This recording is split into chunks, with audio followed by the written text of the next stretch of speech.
welcome back, world. You're listening to the PNN Radio Network. I am your host, Mike Shoesmith. You have undoubtedly heard us talk about the clear, irrefutable evidence for the connection between the epidemic of fatherlessness in the West, right, and the whole sexual confusion which exists in greater and greater measure. We've gone as far back as Rock Hudson, whose father abandoned the family during the Great Depression, and Raymond Burr had a similar story. Barry Manilow never even knew his father. Anderson Cooper's father died when he was 10 years old. Elton John's father was also never around, and the list goes on and on.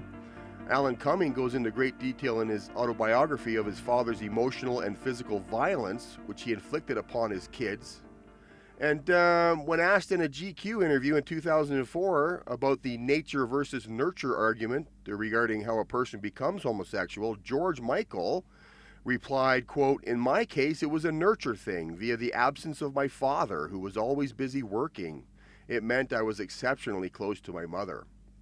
So what can be done about all of this? You know, we can talk about it and talk about it and talk about it, but who's doing anything about it? Well, my next guest has written a book which targets these vulnerable young people titled, "I Don't Have to Choose," which helps children internalize the truth that God made them just the way they are, including being a boy or a girl, in a way that is simple, affirming, and free of stereotypes. Her name is Ellie Klipp, and she joins us by phone. Ellie, are you there? I am. Hello. Well, it's great to have you on here. When I first came upon your work, which is on Amazon, by the way, and has all 5 stars on it, I was intrigued by this because finally I was coming across somebody who was actually doing something about this epidemic and perhaps even pandemic sweeping the world of fatherlessness and how that's affecting these young kids.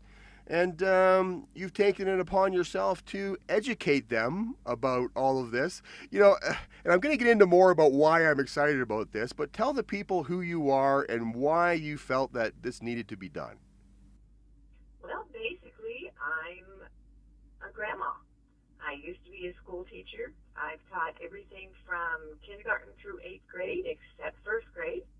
I loved those kids, and I learned a lot from all the kids.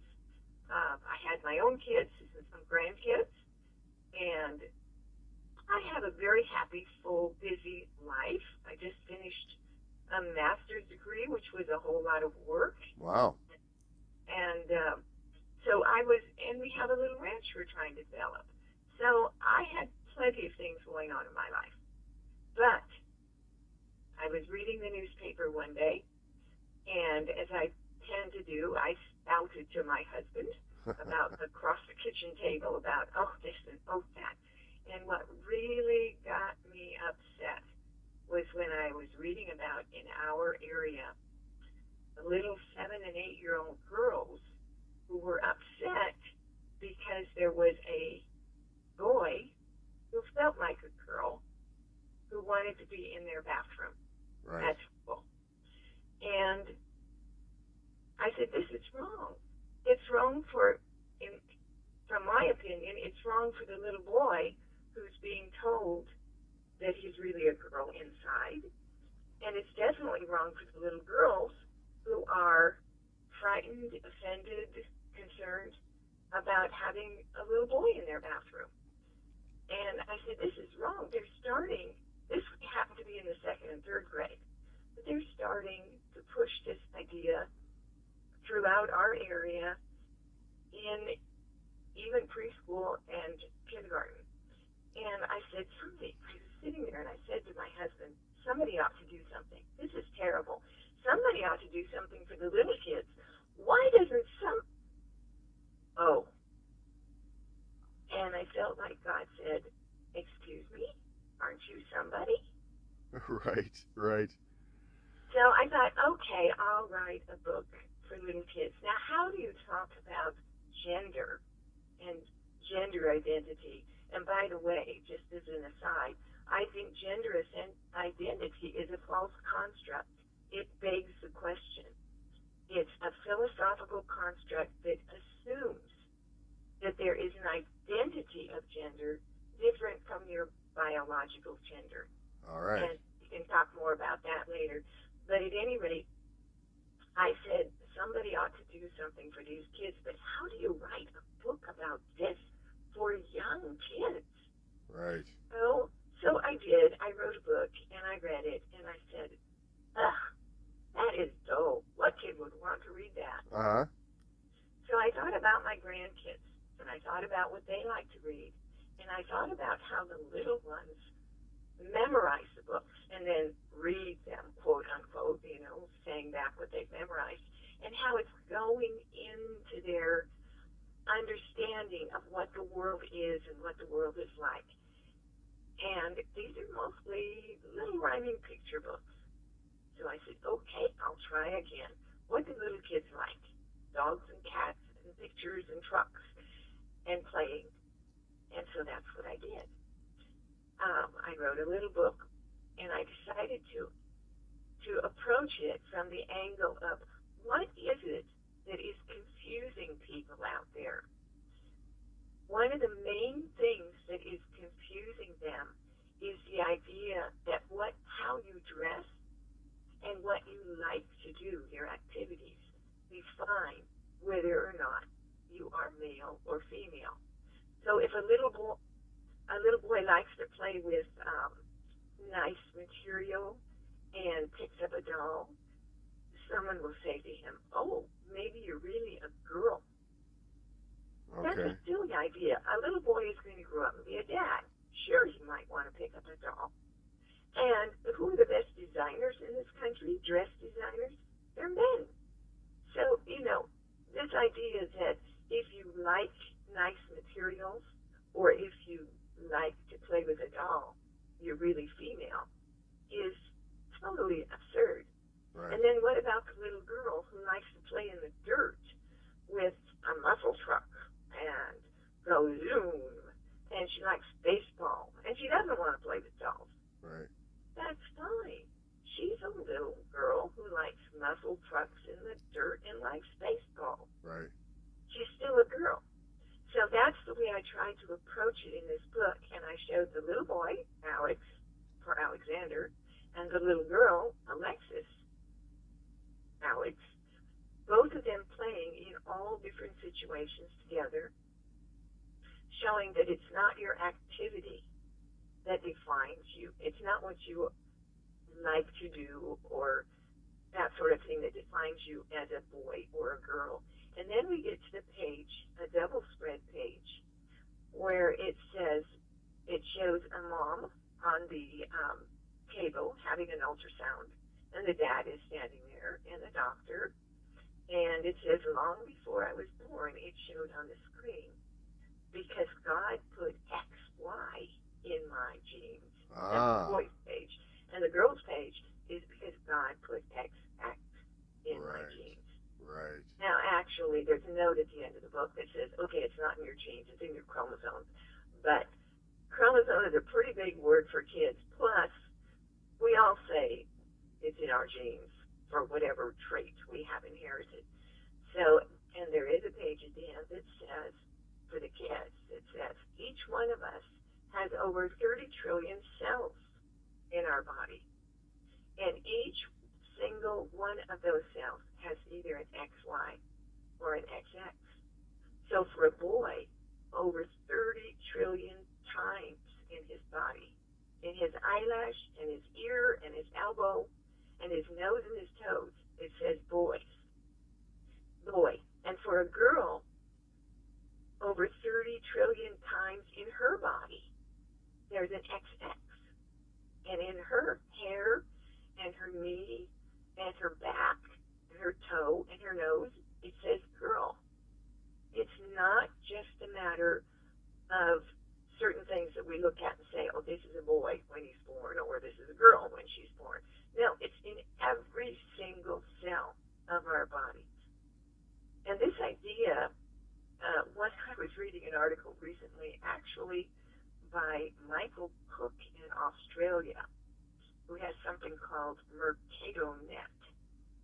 And he said that he was quoting a Margaret McCarthy, who wrote that this idea of dualism goes back to French philosopher René Descartes, who said that man is just a machine inside a body. And of course, dualism goes way, way back. But this was a modern framework in which the mind is a master and the body is just sort of an accessory which gets in the way of our freedom to be who we really are. This kind of idea is completely contrary to the idea of the Bible, that God created us as a man or a woman, body and soul as one unit. I'm not a floating soul in the world. Right. My body and my soul, I am a unit that God created.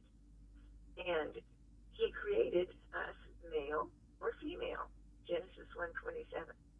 So I tried not to make this book too preachy. Right. But I had to bring in God. Sure. And I had to bring in the science. Absolutely. But it had to be something the kids would enjoy, so the pictures and the rhymes. Well, and much of what you just said could be confusing for many adults, right? But you're speaking to an adult audience right now, so I appreciate you lifting it up to our level of understanding. But here's an Amazon review from the Amazon.com customer reviews page for your book. It says Ellie Clip has taken the self-esteem and self-identity messages of the 60s and 70s and steered them back into normative reality. Without malice, this book empowers parents of young children to confidently promote the truths that are self-evident and even learn some long-forgotten science facts. Forget about social wars. This is just a fun book to read to your kids. And you know what? Honestly, this is what really excites me because of these issues that we're having in society of fatherlessness or fathers being gone from home because of their jobs. You can think of long distance truck drivers and people like that, and they're not home much to have an influence on their sons, particularly as much as the mothers are. And the research that we've done points to this lack of father's input into a boy's life leads him to, when he hits puberty, when he starts looking for sexual expression, it manifests in a homosexual way because he's missing the love of his father. So I've always said to these men, you've got to explain this to your sons, that even though I'm not home much, you are a man, you are a boy, genetically, in every possible way. Just get alone by yourself, get a full-length mirror from Walmart, strip down, and look at yourself. You are what the plumbing says you are, and you bring this into a way. This is a valuable tool that these mothers and fathers can use with their sons and daughters to show them and keep it ever in their minds that this is what you are. You have God's stamp on you of what you are. Do not allow society, in the most liberal sense, to confuse these issues for you, right? Right. It's interesting because, and this is not part of my book, but I was reading a book recently on forensic medicine, and one of the tests that they gave to the students was to give them a skull and ask if it was male or female. Well, this happened to be a smaller man in stature that this skull came from.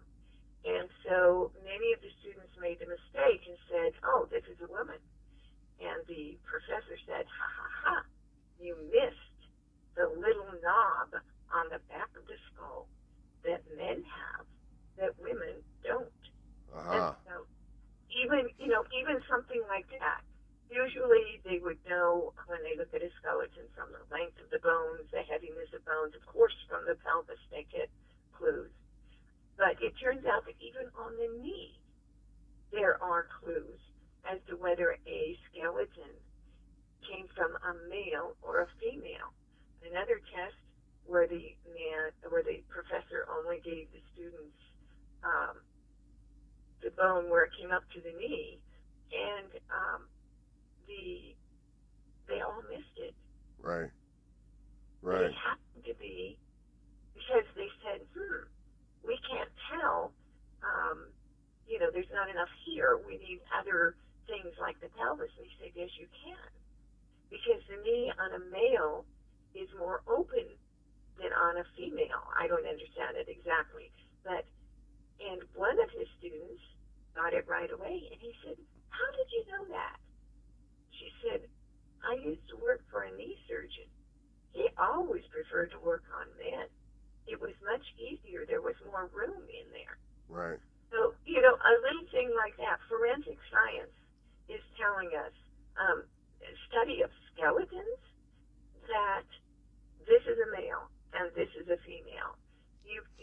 There's no skin there. There's nothing attached where you could say, I see that you are a male, or I see that you are a female. And so these things, and as far as fathers being absent, I think one of the problems is that from the beginning, we tell little boys, no, you can't play with dolls. No, you don't cuddle the softies. You're tough.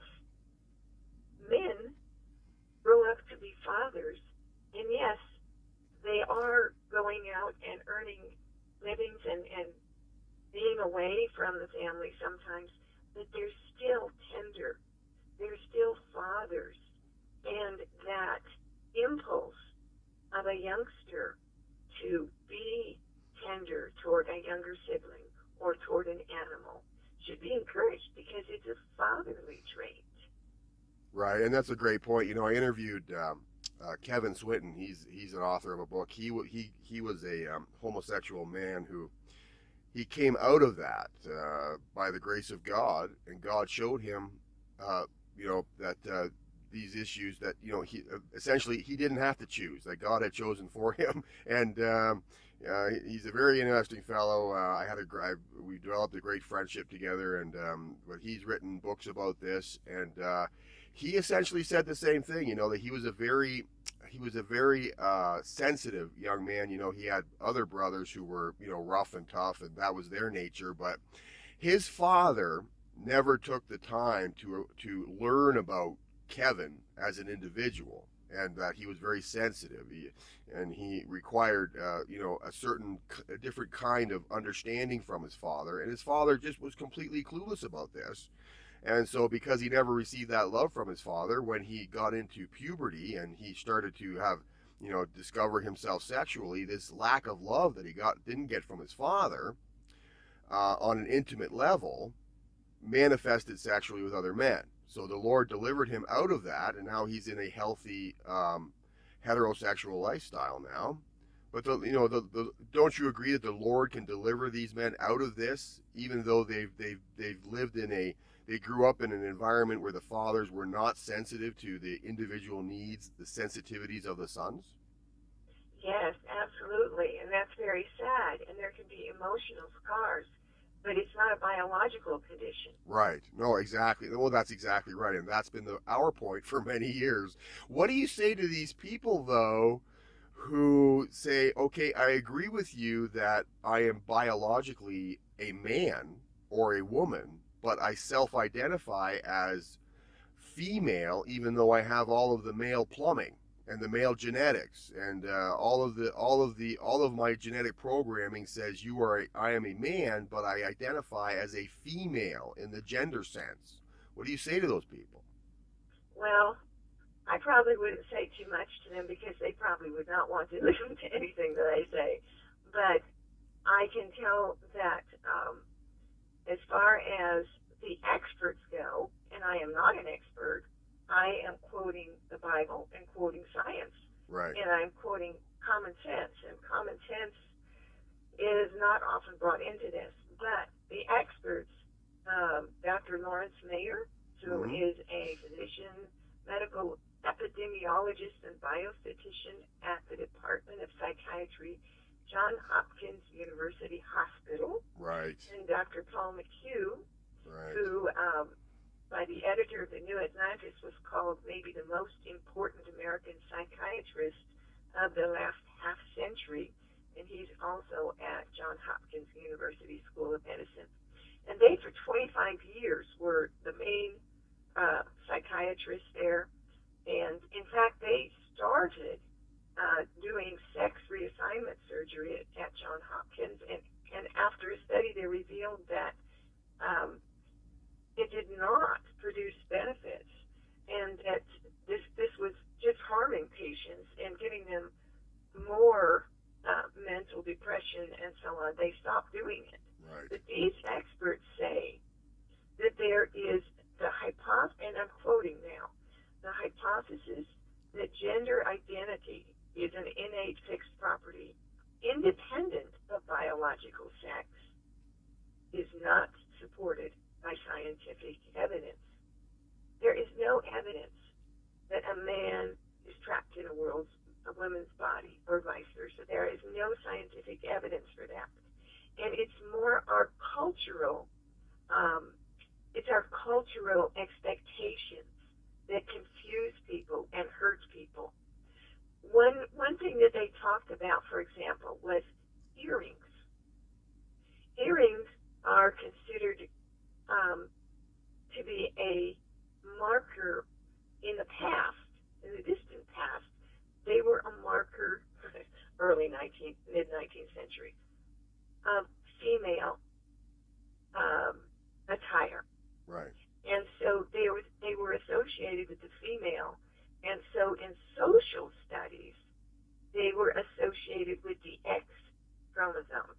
However, this had nothing really to do with biology.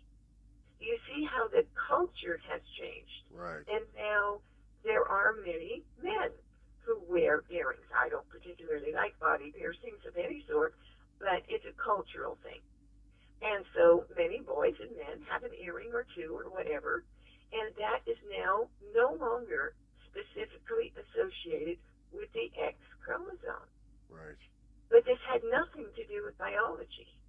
Now that's the kind of confusion that we get into in our culture by saying, oh, you look like a boy or you act like a boy. No, you come out either a boy or a girl. Right. And there are varieties of personality and interest within both of the sexes. It's okay to have our varieties of personality. God made each of us as a unique individual. Right. And we need to celebrate our interests, our individual personality within our God-given gender.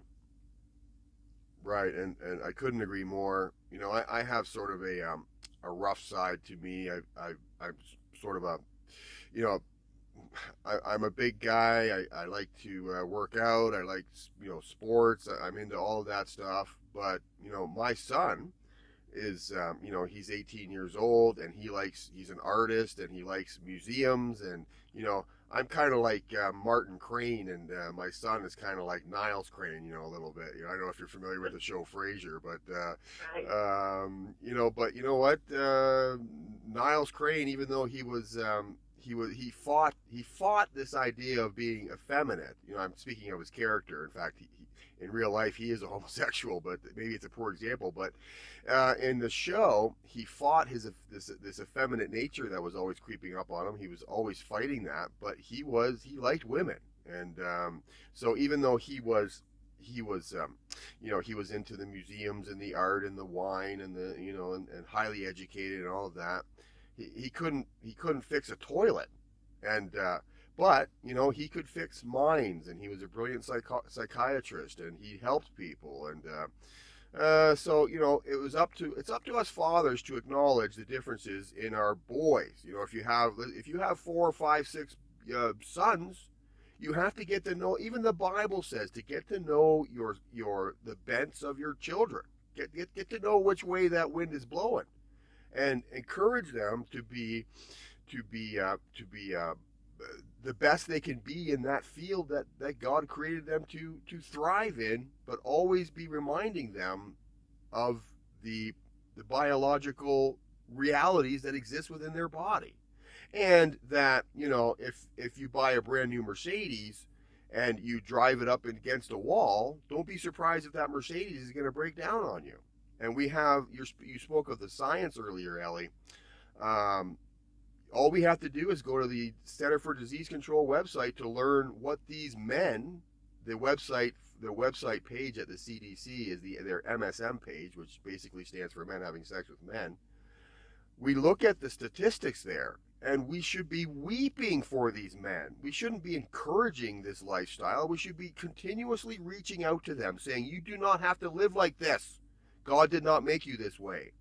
And Ellie, do you believe, as I believe, that society has basically given up on these men? Because there used to be a time, like, say, I live in Canada, right? And in Canada, the official position used to be that the alimentary system and the reproductive system are two separate systems and should never be intermingled. Now they've taken that bit of paperwork and thrown it in the garbage. Now Canada just accepts anything anybody wants to do with their bodies. But do you not think that society has basically given up on these men and said, okay, we're done reaching out to you, just do whatever you want? Well, I do. I think that there's so much pressure these days to be politically correct and to not be seen as intolerant. And the very sad thing is that people of goodwill who want to be tolerant, who want to be loving, people who want to be kind are being deceived so that they are supporting somebody or encouraging somebody in a direction that causes them tremendous emotional anguish and mental depression. And this is not from me. This is from Meyer and McHugh. I try not to say pronouncements on the basis of my knowledge because right. I'm not a psychiatrist, but McHugh and Meyer were saying in their article the great incidence of mental depression and mental illness that results from a confusion of gender issues in general. And it's very sad. So for all of these people, and particularly for children who are not, into any sexual expression, but who are learning about what it means to be an individual. And from the very beginning, little kids will say, you're a boy or you're a girl. They know. Right. It's very easy to tell. And now, something they have figured out, something they have buttoned down very early, is being confused for them. And this sowing of confusion and uncertainty and distrust.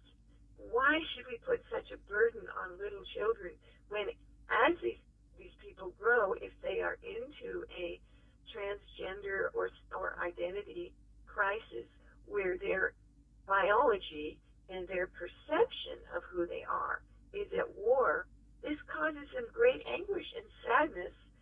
And why would we encourage somebody to try to do something that's going to hurt them so badly? So that's where our society is definitely falling down in its attempt to be kind and tolerant. It is doing exactly the opposite, and it's very sad. It's mainly, of course, because of turning away from God. Right. If we stayed with the biblical standpoint from the start, we wouldn't get into these issues. It's such a powerful point you just made, that all this is happening because we are turning away from God. Because isn't that exactly what Alexander Solzhenitsyn said when he fled communist Russia? In his amazing, he was a Christian philosopher. You probably know that, but he did say that about what was going on in Russia. Even he said, all of this has befallen us because men have forgotten God. And he said that. Wow. Yes, and he immigrated to the United States. He fled the communists, and he came to the United States.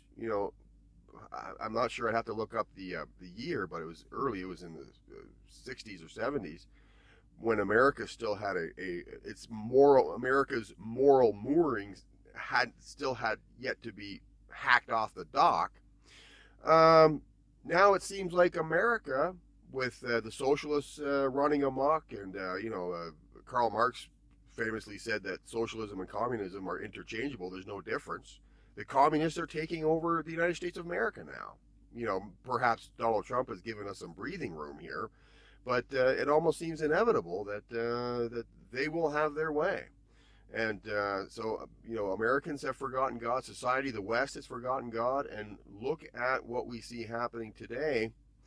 But I'm so grateful to you because you are standing as as Daniel said, the people that know their God shall be strong and do exploits. And this is a powerful exploit because you're hitting them early on. You're giving parents a tool that they can use with their children. I pray that this becomes a bestseller.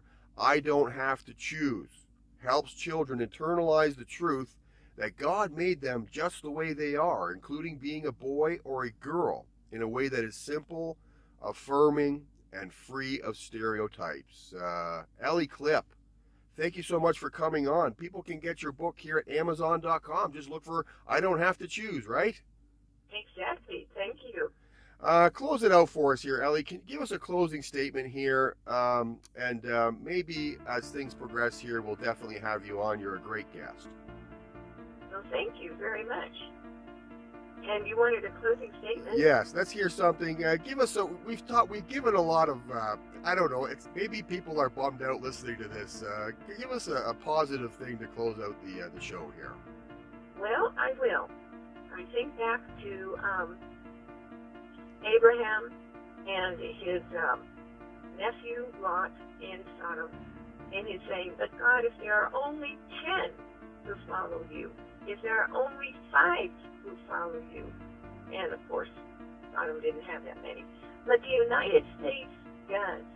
Right. Canada does. There are many, many people who are following God and who are praying for a revival. And that's what we need. We need a revival. We need people turning back to the Lord. There's a lot of prayer going up, and God is a merciful God. So we'll see.